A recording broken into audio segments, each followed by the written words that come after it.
անցնելու հնարավորություն չկա։ Գյումրու թաղամասերում գարնանային անձրևը ռոմանտիկայի մասին չի երգում, մասնավորապես Շառլ Ազնավուրի փողոցին հարակից տարածքներում եւ քաղաքում հայտնի ֆոնդի տների հատվածում յուրաքանչյուր անձրևային եղանակ վերածվում է իրական խնդրի։ Այստեղ անձրևաջրերի բնական հոսքի ուղղությունը գնում է ուղիղ սեփական տների նկուղները։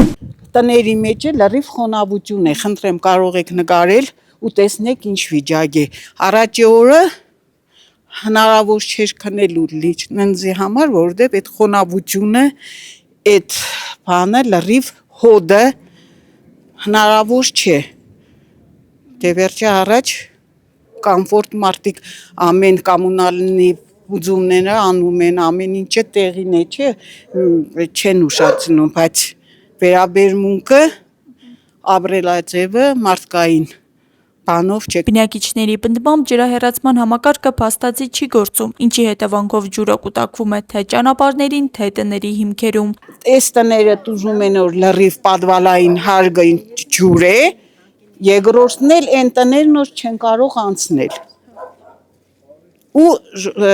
մարդիկ, որոնք ստեից գալիս են կնում այնտեղ, երեխեքը եւ այլն այստեղ ինչ թաղ։ Գոհար Մարտիրոսյանի խոսքով բազմիցս դիմել են տարբեր պետական կառույցների, սակայն խնդիրը շարունակում է մնալ անլուծելի։ Ավելին, մարդիկ ստիպված են սեփական միջոցներով լուծել խնդիրը։ Բնակիչները խճաքար են ձեռք բերել ճանապարհը բարձրացնելու եւ գոնե մասամբ ջրի հոսքը կանխելու համար, սակայն այս քայլերը ժամանակավոր են եւ չեն կարող փոխարինել համակարգային լուծմանը։ Մշտապես ամեն տարի,